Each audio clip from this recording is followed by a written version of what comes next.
Tonight's episode of the 31st Lap Podcast is brought to you by DirtTrackDigest.com. If it's on dirt, it's on Dirt Track Digest. This is the 31st Lap Podcast, recorded live in the studios of FingerLakes1.com in downtown Seneca Falls, New York. And now, your hosts, Chris Marquardt.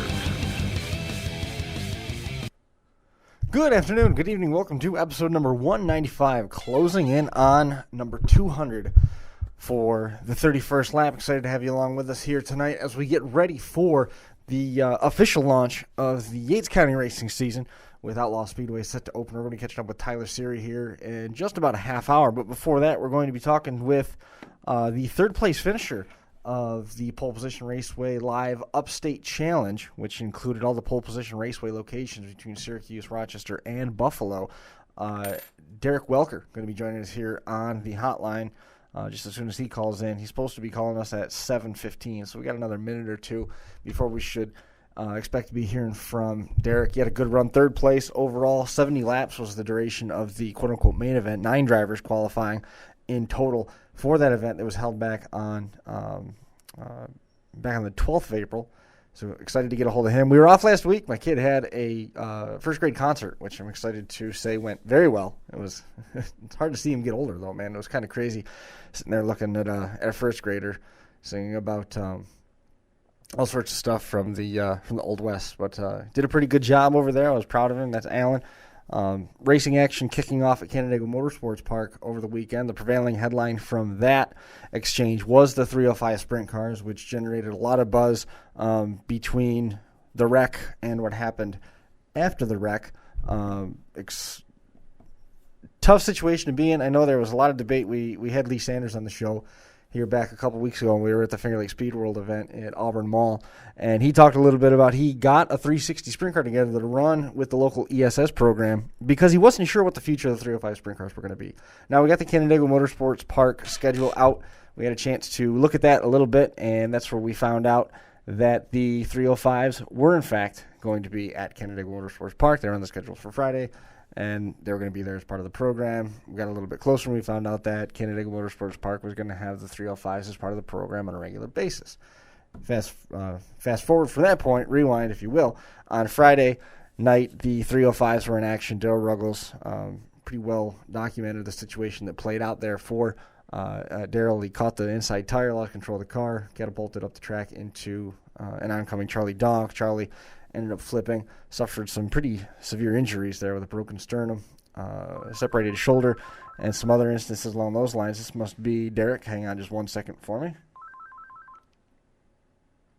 Derek? Hey, it's Chris. Can I put you in? Yeah. All right, perfect. Hang on 1 second.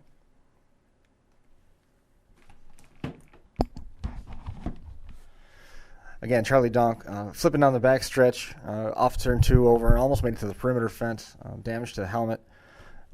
In the hospital, lifted by helicopter. So he was obviously pretty banged up. It looks like that's probably the end of the line in terms of his racing career. Unfortunate situation. So from that point, the 305s are loaded up. The feature's not going to be made up, and then it comes out a little bit after that the 305s. Are going to be brought back. They're going to be part of the weekly program, but then they're going to be running a features-only format with only hot laps and engine warmings as part of their program. They're not going to run any heats because they're doing a car count. They're also going to be evaluating what the purse structure is, and then I saw another post on Canandaigua Motorsports Park social media that now that event is going to, in fact, be made up. That feature is going to be made up at some point, and everybody that was at the track is going to get show points. So things still slowly healing, I guess, from opening weekend. Matt Shepard coming away with a modified win. It was Aaron Pearson winning the Sportsman program. Mark Manutolo coming away with the win in that new stock division that we talked with Mike Welch about there 2 weeks ago. So things evolving. The 305s, it looks like they are going to have a home at Canandaigua Motorsports Park, and thankfully that division is going to continue, albeit there is some facelifts and some changes pending for them. And also good to see that feature is going to have the opportunity to be made up for those guys that were on hand. So thankfully, calling us here to hang out for a few minutes. Congratulations to Derek Welker on his third-place finish in the Pole Position Raceway Live Upstate Challenge Series, racing from Henrietta. Spent most of his time racing at the facility at Marketplace Mall in Rochester. Derek, man, congratulations on that run. Oh, thank you very much. I'm pleasure to be here. Thank you guys for inviting me on. Yeah, man, no problem. I got the note from Jennifer that told us that you'd finished pretty strong. How challenging was it? Take us through a little bit of what this program is and how tough it was to finish up there in the top three. It was pretty tough because it was a points-based series, and they had multiple races a night, and so it was really, really competitive for the fact that I would race and do quite well, but then if I didn't race another race that night, just qualifying that other people would have the chance to do really well. So when it came down to it, I was actually kind of losing in points to some people that I had always beat, but because I didn't race all the races in qualifying, they were still up there in the points. So it was really, really difficult. You almost had to race almost all the time just to secure your points lead, just because of how it was set up. But overall, it was quite challenging, and it did work out that the three fastest guys racing from Rochester did go to the event. Well, it's good. It wasn't kind of scrambled through points. Right. It's good that ended up playing out that way, because you want your fastest guys representing your home area. You had the chance to go and run at Destiny USA in Syracuse, which is sort of the hub track. I believe that was the biggest track that you guys were going to go on, even though they changed the layout a little bit periodically over there, just so that there isn't any necessary advantage. You talked a little bit about how if you raced early in the night, the guys later in the night would be able to get up in front of you. Was it just a simple accumulation of points where they raced more times, they got more points, and so they finished ahead of you in the early stages of this? Or was there an advantage to running later in the night because the carts, came in more, so to say? Yeah, it kind of worked out that, in the points chase in Rochester, is I would run one of the earlier races, and then I would end up just leaving because, I got a first or a second place. And I'm like, oh, okay, I did pretty good. Sure. But then the people who were like maybe third or fourth would end up getting first or second, and then I realized that I'm down at points, just because of the way they had it structured. So you almost had to race almost all the races, or race when if you were a slower one, race when the faster guys weren't there. Right. So how difficult was it to time it? I mean, it would seem to me that running all the races through the course of the night would lead you to some better times and probably better finishes overall, just simply having the seat time and getting some rhythm developed and things like that. So over the course of the night, it was six or nine races. With the carts, I mean, they're generally pretty quick all the time. Definitely later in the night, you're going to be faster just for the fact that the carts have been cycled through more times. Because when the carts haven't been cycled through a lot, just because they are electric, they're not as fast as after they've been cycled through. So usually, like the first race of the night, or even the first qualifying sessions, are typically slower than they would be later on in the night. What about the human element? What's that? What about the human element of it? It would seem to me that the more races you do through the course of a night, that logically then you'd be more sort of in rhythm, and you'd have your lines picked out a little bit more smoothly, and you could pick up time just by running multiple races. It's usually pretty consistent. It really, honestly, it all comes down to the carts. So whether you have a pretty good cart or a cart that's got a little bit lesser wear of tires, all the guys are pretty fast. All the guys pretty much run the same lines.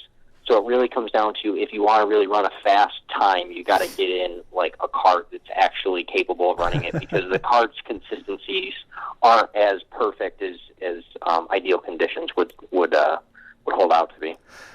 In talking with some of the folks from, hopefully you can hear me okay. I tried to fix that audio a little bit so you could hear us a little better.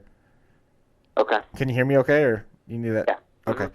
In some of the conversations that we had with some of the folks from Pole Position before, they talked about how they try very hard at keeping things as even as possible, and there's constant maintenance, full-time mechanics and stuff on the grounds, but I never really gave a thought to the fact that the tire wear would play into that if there, for some reason a cart cycled through to the front of the line more frequently, its tires would be more worn. Oh, yeah, absolutely. And it's crazy to think that, sometimes people run really fast with brand new tires, and some people run really slow with brand new tires. So it also comes down to that human element of how you like the cart to feel. Because, I might like a cart, and I might be really fast in a cart, but then somebody else who's actually really fast might actually not be that fast in the cart just by the way that they drive. So it's also the fact that, even though one cart may be fast for me, it might not be fast for another person. So there is a lot of variances as far as cart goes. So they might be consistent for one person, but as far as, personal preference for a car, it's the variances are a little bit more than ideal, but they're definitely really, really close. You can still run, like, even if I run a really, really fast time in a slower cart, I might only be 0.2 off. Wow. That's game of millimeters right there with when we talk about the tenths. It is, for sure. Jeez. What got you into this? I know this was a 5-week series for this one. Did you run in the previous Pole Position Live series? I caught the really end of the last time that they did that. Mm-hmm. I was kind of going to Pole Position, maybe not occasionally at all, and then one of my buddies was like, "Hey, they're having the live event where it's actual racing. Let's go!" And it was probably like the third weekend, and I ended up for somehow running one of the fastest laps of the night. I was like, okay, now I'm hooked. So right. I wasn't able to get into the last series just for the fact that I was showed up a little bit too late into it, but I knew that I wanted to run it this time. You a race fan typically? Yeah, I do enjoy racing in cars. Yeah. Do you do any yourself? Yeah, I used to ride dirt bikes growing up. I never really raced anything, so most of it's just kind of self-taught. But I haven't done any racing as far as anything outside of Pole Position now. But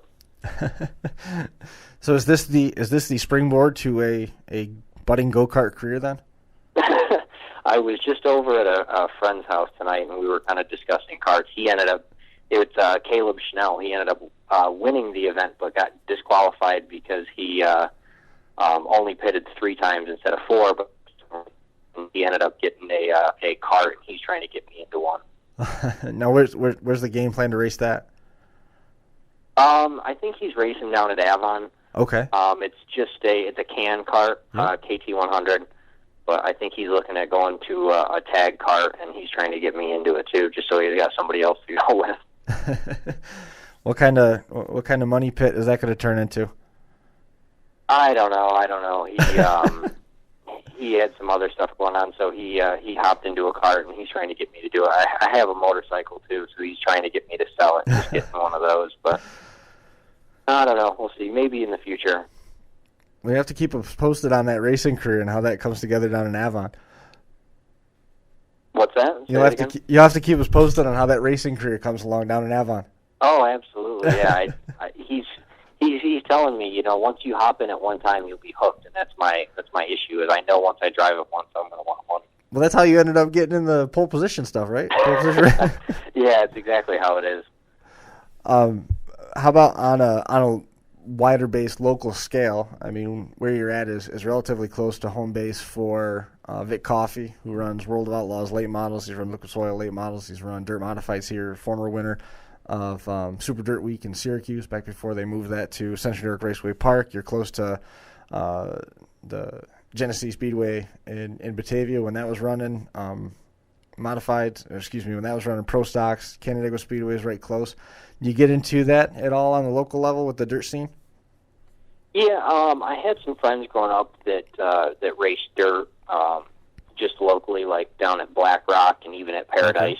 Because I grew up in Penn, so Black Rock was real close. And back in the day, my dad actually built race engines for some of the guys that ran dirt. I mean, back in the day. When back in the day? Oh, it's got to be maybe the early '90s. Okay. Late '80s, early '90s. Very cool.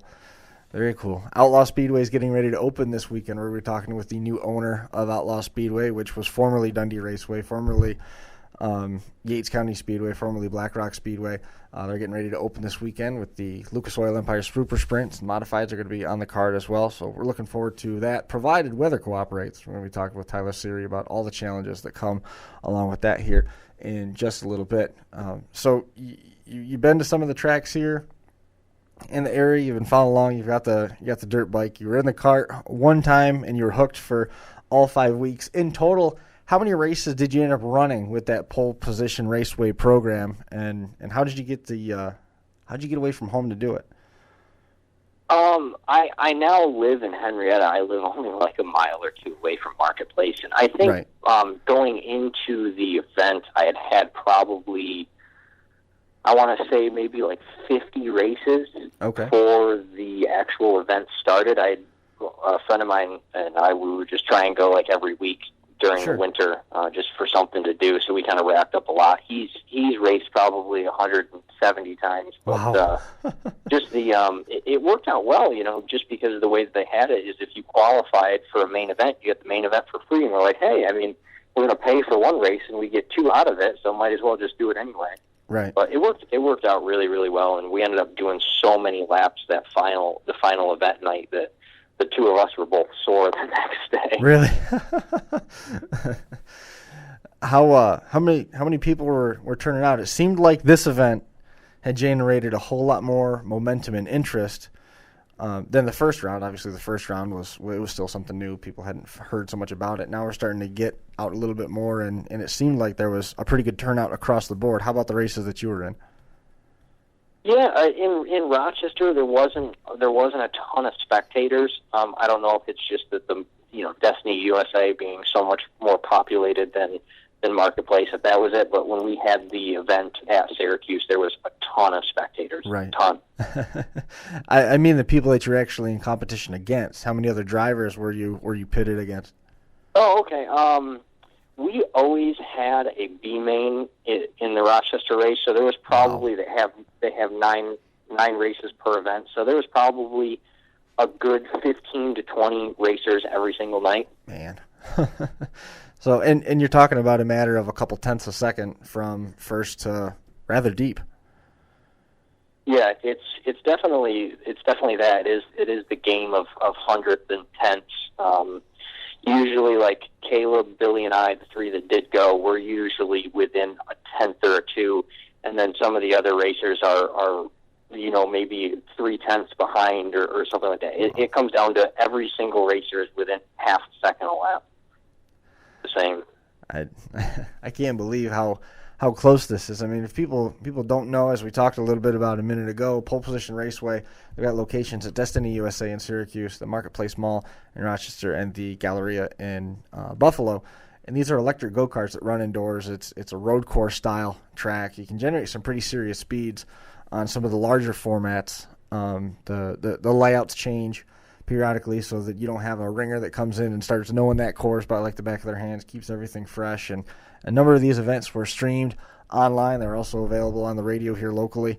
So it generated quite a bit of interest, and Derek came away with 3rd place overall in the championships that are held at Destiny USA on April the 12th. Now, given that the formats were fluctuating a little bit, did you get out and try to run at any of the tracks? I mean, given that you're so close to Marketplace, it only makes logical sense to run there, but did you try and check out the other places just to get a little familiar with them?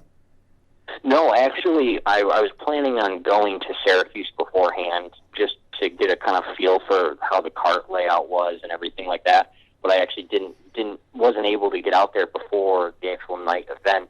But they did allow us to have a couple practice sessions beforehand to get a little bit of feel for everything, so we didn't just hop in and race, which was nice. It was kind of interesting because I hopped in the practice event going the normal direction. So for the racing event, we actually went backwards. Right. So it was new to everybody, even at the people in Syracuse. Mm-hmm. So going forwards, I was actually quite a bit off of the time just because it was a completely different cart to me, a completely different track. It took me a little while to actually find the lines. But then when we all flipped around and everybody was going backwards, our first practice out, the top 10 people were separated by half a tenth. Wow. Now, I remember going on go-karts, and pretty much this is all my experience with go-karts. They were motorized go-karts, not electric. They're gasoline engines behind them. In line at like Darien Lake. And you watch them come by, and eventually you can figure out the ones that are running well and the ones that aren't running the best. You've talked at length about how they mix things up and the tire wear and the changes and the ones that have battery cycled a little bit more, things along those lines. How is it that you get assigned a car? Are the cars just staged in a line and they open the turnstile and you go in just like you do in an amusement park, or do you draw for numbers? How does the car selection get mapped out? It's just first come, first serve. The way you guys are lined up, or the way you pay to get into a race, they just first come, first come, first serve, and they just put you in. And like in this event, because it was a 70-lap race, the electric carts can't go that long on a charge, so we actually had to switch carts throughout. You Really? pull into the pits, and just whichever is the first one's available, you just hop in. So there is no cart selection whatsoever. You can't. Wow. If you know that one of those carts is good, you cannot pick it. You don't have a chance. It doesn't matter. Nope, doesn't matter. But the one thing that is really, really nice about pole position is it's unlike any other go-kart that's out there. I've done a lot of go-karting at like the amusement parks, and those ones you never have to hit the brakes. You know, you just leave the gas on and you turn, and it's fun. But these carts are completely different. You actually have to use the brakes. You actually have to use racing lines, and like it's a lot more competitive and more skilled, or more skill required than most other or almost all other go-kart places. Have you ever tried the winged go-kart track? I think it's down. I'm blanking on where it is. I think it's down near Binghamton. They've got an indoor track and an outdoor track. No, I have not. No, that Mike Mallett, one of the guys that was on the show with us on a regular basis. He works with Empire Super Sprints and also with Dirt Track Digest. He's been traveling quite a bit now, given that we've got into a little bit of the early part of the racing season. We've always talked about trying to get an event together down there to go down and race and welcome some of our fans and just kind of have some sort of live stream event down there, and we never really did get it put together. I'd love to go down and check that place out. Maybe we can try and put something together with Pole Position and see if they're interested in doing something along those lines. It'd be fun to do, to get out and meet some of the fans and stuff, some of the folks that listen to the show that we haven't been. It's been a long time since we've got the chance to do a live show. Oh, that would be absolutely awesome. I mean, I'm interested in any kind of go-karting place. You know, you go to the same one over and over again, and you're always looking for new challenges. How big are these carts? You were talking about the speed that they carry, and I know that they're electric motors, but you're talking about how you have to use the brakes and stuff. How much size is actually to them?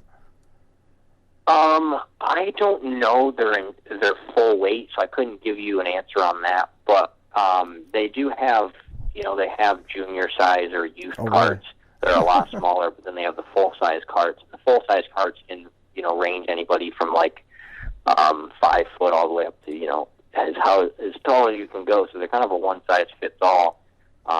So pretty much anybody can go and anybody can ride them. But I don't know. They're not as big as some of like the tandem go-karts that you find at like the amusement parks, but they're really close to being a normal size kart that you would find at an actual karting event. The nice part about that is Pole Position Raceway. All three of those locations here in Central, up and down I-90 anyway, between Syracuse, Rochester, and Buffalo, they run pretty much full time. I mean, they don't take a whole lot of time off. If the mall or the facility is closed, they typically are too. But you can get in and run laps pretty much at any time on the weekend. So if something you want to try out, easy access to them here from where we are in Seneca Falls to either Syracuse or to Rochester. Maybe you'll bump into, maybe we'll be able to bump into Derek and lock horns and see exactly how strong you are at Pole Position Raceway up there in Henrietta. Are you going to continue to race here as we get closer to summer at Pole Position, or is that a winter thing? No, I'll try and still go. I mean, you always get the itch to go and race. I don't think it'll ever go away. So I'll try and go more, still keep going and still go. But usually on, specific weekdays, you can get in and race with not too much of a wait. So I'd like to go down there. It's something to do. It's not overly expensive, and it's a whole lot of fun. Did they indicate the next round when that might be coming up? No, they didn't actually specify that. But they will announce usually when it is. If you sign up for their, or when you go, you put your email address in, and they send you kind of like promotions and stuff like Sure. that, and they'll email you when a new one is. In your home area, Matt Shepard on the 15th of March, and then Billy Colton from Troyer Race Cars, April the 5th. You got to race with those guys, scheduled to appear. Also on the 22nd in Syracuse was Otto Sitterly, who ran Super Modifieds at Oswego, and also in Buffalo, Eric Rudolph made an appearance on the 29th of March. And then rounding it out, Larry White, who drives dirt modified sprint cars and TQs. He was in the Syracuse event. What was it like to race against those guys? I don't know as if I ever ran against any of those guys. Maybe on the clock at least, right? Yeah, no, I don't know. I don't know if I actually did run against them. No. Usually all the guys I race against there at pole position, I know. So maybe I didn't. I don't know. Maybe I missed them. I couldn't tell you. Race so many times there, you always forget who you're racing against. You guys did end up turning quite a few laps, between 5 weeks through the course of that series, wrapping up on the 12th of April in Syracuse. You guys had to turn some pretty serious laps leading up to naming the championship. You said that it was sort of on a whim that you jumped into the car, turned a qualifying lap, and decided at that point you were hooked. What was your expectations then, front to back? Did you have any at all? I had the way we finished up the last event. I was only able to race 2 weeks, and 1 week I placed second, and the second week I placed, or the last week that they had it, I placed maybe sixth or something. It all came down to the draw. So the top two from each qualifying gets a draw for the top 6 spots. So you could have the fastest time out there and start 6th, or you could have the 6th fastest time and start first. It's kind of a draw. So it comes into, you have to kind of be a little bit lucky. But going into this round here, I was pretty excited to know that you could drop one of your lowest scores, and I was lucky enough to draw pretty well throughout the entire event and did pretty well. But then going into the final, I would have been really happy with just a top 5. I started 5th and ended up 3rd, so I was pretty excited with that. Can you sandbag with these in order to get yourself more room so that you can run a better time and get yourself out of traffic? Or does it hurt you? I don't know. It's hard to just tell because you're just trying to run a fast lap, and you end up really pushing it and doing a really, really fast lap. It's hard to kind of not push because everybody's so competitive. Right. You just want to be the fastest all the time, I guess. What about when you're mired in traffic? I mean, does it make logical sense at that point if you're catching up with a driver who's maybe not as experienced as you are, and you're having a tough time getting past them? They're running decent lines. They're just not as fast with they're shallow with their braking points. They're not getting as deep into the corner. Is it wiser for somebody who is trying to post a fast time and accumulate points instead to back off, let that car get some distance, and then go try to and set up a charge, or so that you've got enough room so that you can run a lap or 2 laps with no rolling chicanes around you? Right. Yeah. No. That's really, really nice for when you're trying to qualify. But in the actual the main event, it actually is first place wins. It's not actual time. So in the qualifying sessions, if you get up to somebody that is a little bit slower, I would definitely back off. try and post your fast lap times. But when it comes to the actual racing event, you definitely want to get around them. But when it is difficult to pass and you're kind of right on somebody's butt, you definitely want to give it a little bit of distance and then kind of get your momentum up and just at the right time make the pass. It's hard to follow somebody around and pass because right as they hit the gas, you hit the gas, so it's really hard to pass. You got to kind of have a pretty good strategy of when to pass and when to start making that charge. Gotcha. Yep, and when in doubt, use the chrome horn. Maybe not. They frown on that, do they? No. Let's just say it's really difficult to pass in pole position because it is so tight and because there's only 0.2 between 2 people. It makes it extremely difficult to pass. And you only got 14 laps to do it in, so it's really real difficult. So do they frown on contact? You try not to make any contact, but with the width of the track being just a little bit wider than two carts, 2.5 carts, it tends to happen. Yeah. Yeah. Well, I've enjoyed our conversation, man. Talking a little bit about this. Congratulations again on the third place. Is there anybody that you want to make mention of that helped make it possible, that helped talk you into it, or is in the process of possibly helping you make a maybe bad decision about a go-kart? Yeah, I would like to thank Caleb. He kind of was the one that got me into it, pushing me, and it helped to have him around the entire time. And he's definitely just as fast as I am, if not faster. And I'd like to thank him, and just thank Pole Position themselves for putting on events like this. They could easily get by and not have these events where they give away a whole bunch of stuff and money and whatnot. They could easily not do that, but instead, they like to reward the people that are fast and have them race against each other, and it's a lot of fun for us, and they enjoy putting it on for us and a lot of the fans, and I just like to thank them for doing something like that. Well, Derek, man, congratulations again. Third place, $150 in your pocket from Pole Position Raceway, representing the Henrietta location at Marketplace Mall. Winner overall was Jeff Hippert. He was from Hamburg. He took home $500 and some bragging rights with that. AJ Winslow from Liverpool taking second place. He's from the Syracuse area. And then Derek coming home with third. Again, man, congratulations on that. Keep us posted both ways if you end up getting involved with another one of these Pole Position Raceway shows. And also if you end up getting things going for that go-kart down in Avon. All right, yeah, will do. Thank you very much for having me on, and thanks for inviting me. Yeah, man, no problem. Thanks for coming on. Yeah, thank you very much. Have a good one, guys. There goes Derek Welker. Thanks again for coming on, Derek. It was fun talking with you. Looking forward to catching up now in just a second with Tyler Siri. Going to move right into Tyler Siri. Here, hang on just 1 second here while we get Tyler on the line.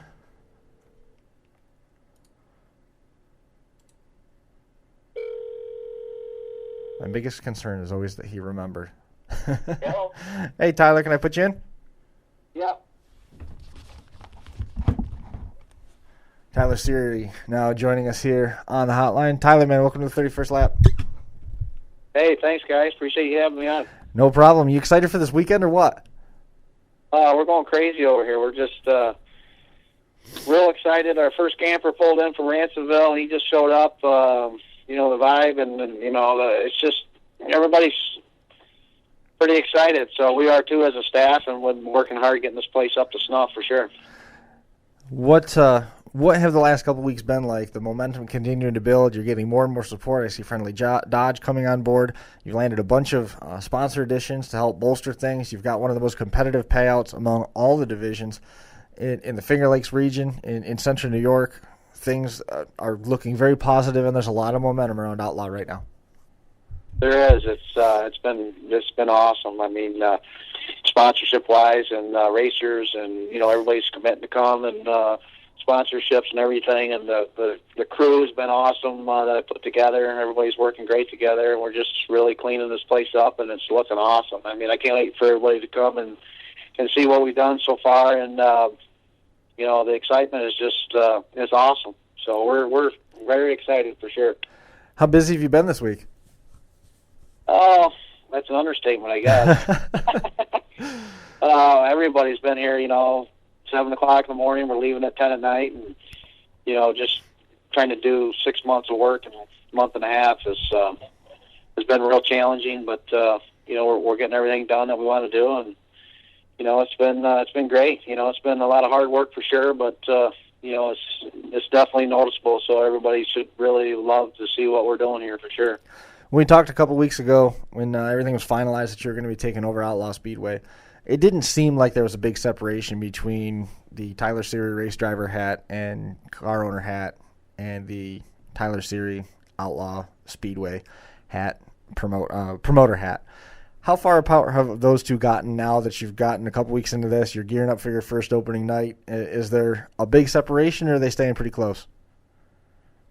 No, there is separation. I mean, I can't give the attention on the racing side that I want to right now because I'm trying to get all these, the infrastructure done on the racetrack. So that's been my main goal, and that's what I've been doing. So, the cars have been definitely aren't getting the attention that they normally would. So I'm hoping after this week I can, reverse that, so to speak, a little bit, and not have to be, all my improvements will be done at the track for now, and then I can start, gearing up for the race and stuff. But this is definitely a priority number one. The Speedway is, and I'm not saying that we're far off on the racing side. I mean, we're still right there.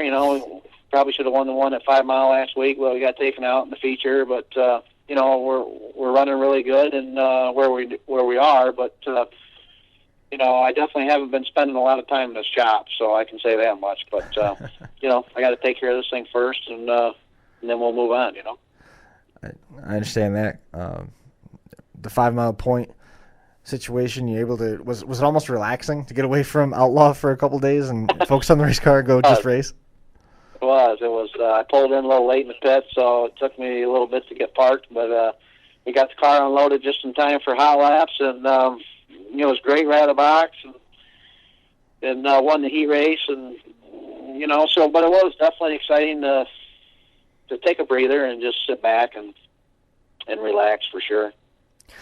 When you talk a little bit about getting there and finding out a little bit more about the track and moving along the course of progress as a promoter, do you feel like the drivers that you're in competition with in the pits, are they looking at you different? Are they talking to you any different? Are you wearing your promoter hat then, trying to talk to them about coming over to Outlaw?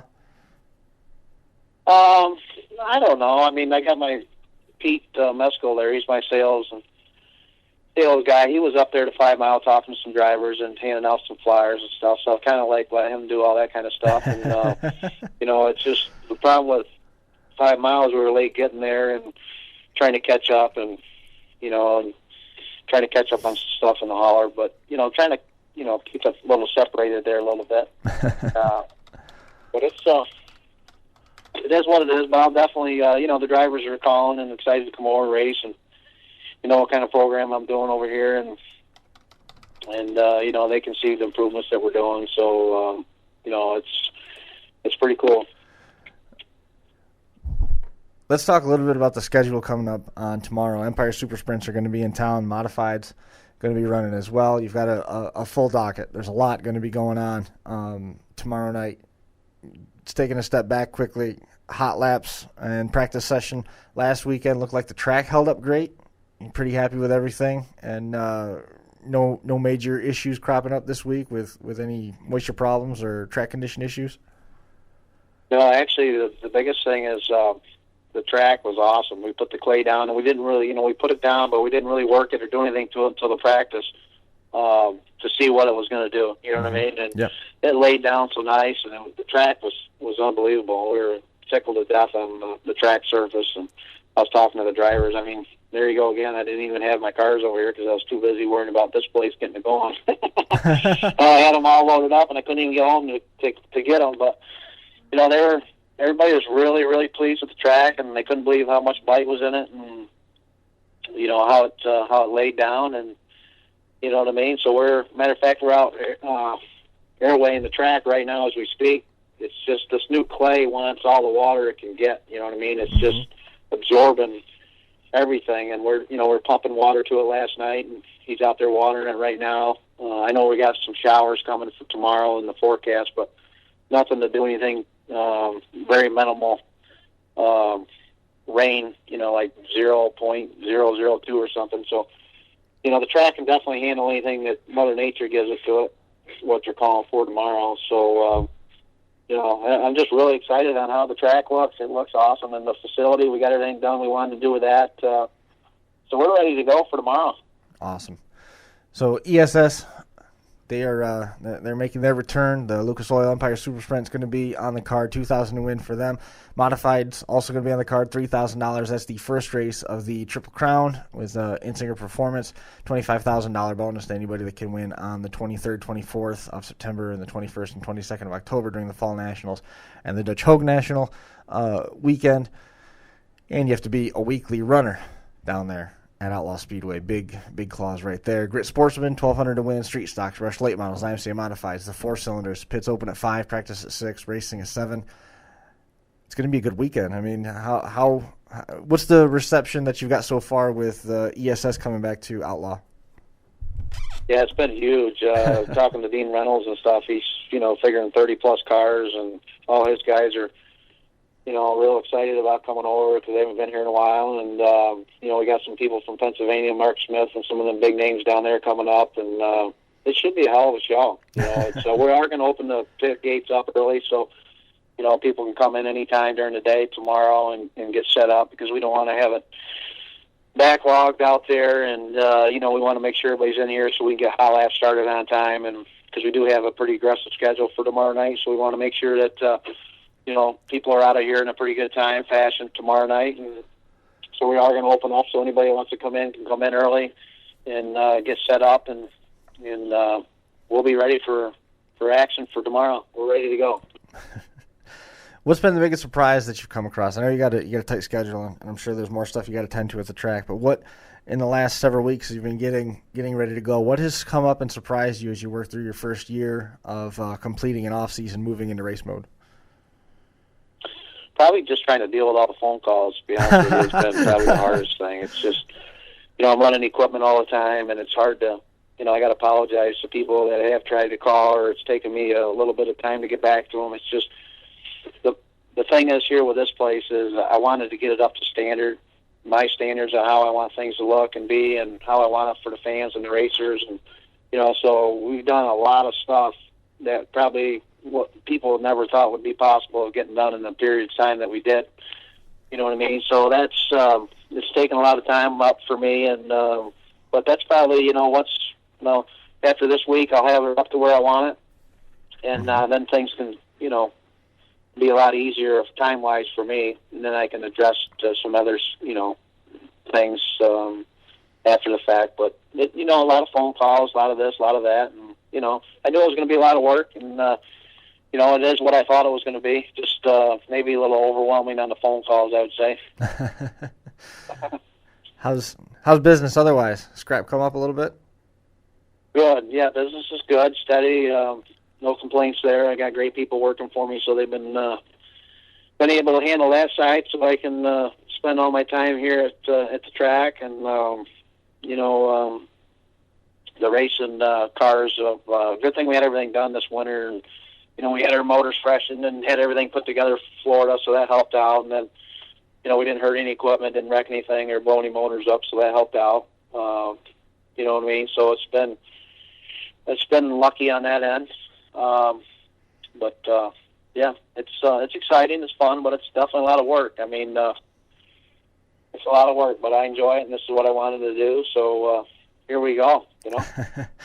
I'm looking forward to it. I know Stephen Evans, he's been talking about it. There's a lot of buzz around Outlaw right now, and I think it's going to be an absolutely awesome opening weekend, and hope things can continue to ride this uptick. A lot of momentum around the track right now, a lot of people talking about it, and it's only going to lead to bigger and better things. And this is a great way to open the season with a doubleheader with the sprint cars and the modifieds.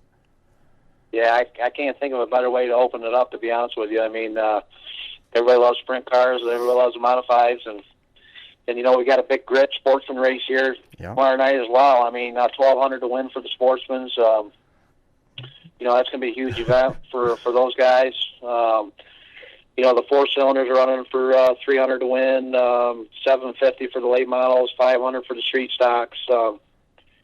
Everybody's saying this place is going to be standing room only, so I hope so. And we've been working hard and getting it ready for everybody, and it's just going to be a hell of a night. So we appreciate people supporting us and coming out and seeing the show. And I can tell you, the track is in the best shape I've ever seen it in 10 years. It's that good, and I'm not saying it because I own the place. It's just it's just the racing surface is phenomenal, and that should put on some spectacular racing for the fans and the drivers for tomorrow night. So we're ready to go.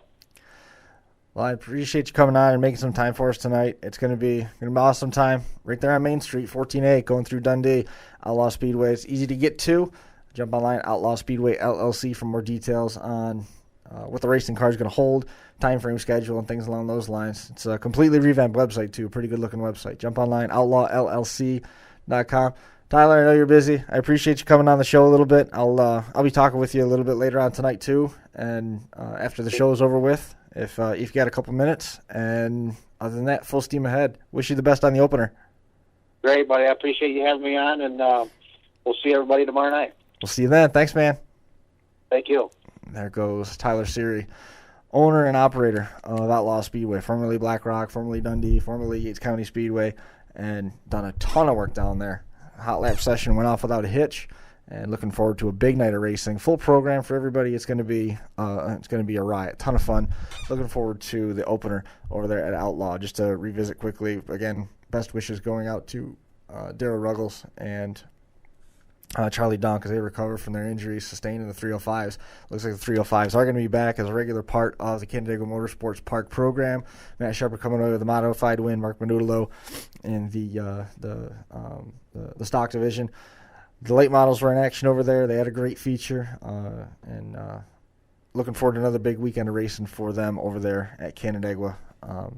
And Charlie, man, it was tragic news of that, but thankfully it looks like everybody's going to be able to make some at least full recoveries for their regular lives outside of racing, even if they don't come back to the racing scene. So good news there. Looking forward to getting down to Dundee tomorrow and catching up with Stephen Ovens and Tyler and everybody. If anybody's down there wants to stop up and say hi, look forward to seeing everybody there. I think that is probably going to do it for this edition of the 31st Lap. We're always glad to have everybody along and with us, and anxious to take in the 31st lap. That's going to do it for this edition this week. Thanks a lot for joining us, and we'll see you right back here again next Thursday to recap opening weekend at Outlaw Speedway, preview the coming weekend, and we'll be full force with episode number 196. We'll see you then.